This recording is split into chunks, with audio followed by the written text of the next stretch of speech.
High voltage DC testing for the HV machine is restore to the.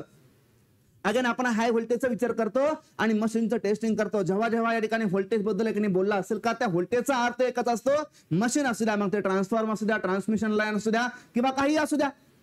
जेव्हा जेव्हा व्होल्टेजचा विचार केला जाईल तेव्हा तेव्हा आपल्याला पहिली गोष्ट समजायला पाहिजे की त्या ठिकाणी इन्सुलेशनचा प्रॉब्लेम होऊ शकतो जर एकाने हाय व्होल्टेज आलं, सर्ज व्होल्टेज आलं किंवा पीक व्होल्टेज आलं तर.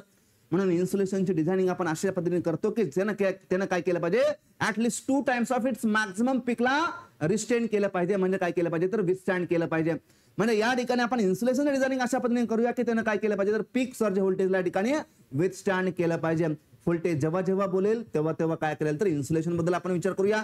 जेव्हा जेव्हा या ठिकाणी करंट कॅरिंग कॅपॅबिलिटी असेल किंवा या ठिकाणी करोना असेल किंवा इलेक्ट्रिकल फील्ड इंटेन्सिटी असेल त्या केसमध्ये आपण काय करूया तर साईज ऑफ कंडक्टरच्या ठिकाणी विचार करूया. मग या ठिकाणी हाय व्होल्टेज आणि पुढे म्हणतं काय होतं DC testing of the HV machine ही कशासाठी केली जाते तर आपल्याकडे या ठिकाणी जिथे जिथे वर्ड इन्सुलेशन आहे का ते इन्सुलेशन बद्दल आपल्याला डिस्कस करायला लागेल.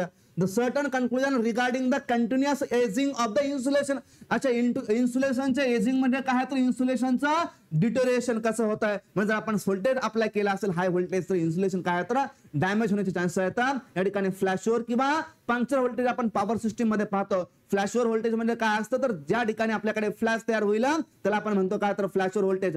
पंक्चर व्होल्टेज म्हणजे काय तर इन्सुलेशनच्या मधूनच इन्सुलेशनचं काय होतंय डॅमेज होत आहे आणि इन्सुलेशन पूर्णपणे काय होतं तर आपल्याकडे ब्रेकडाऊन होत आहे. त्यालाच आपण काय म्हणतो पंक्चर व्होल्टेज असं म्हणतो. मग या ठिकाणी जे काय पंक्चर व्होल्टेज बेसिकली काय असतं जास्त असतं as compared to the flashover voltage. High point काय तर आपल्याकडे महत्वाचा आहे. म्हणजे जेव्हा जेव्हा व्होल्टेजची लेवल एकाने जास्त होईल का तेव्हा तेव्हा काय तर इन्सुलेशनचा डॅमेज होईल, इन्सुलेशनचं डिट्रेशन होईल.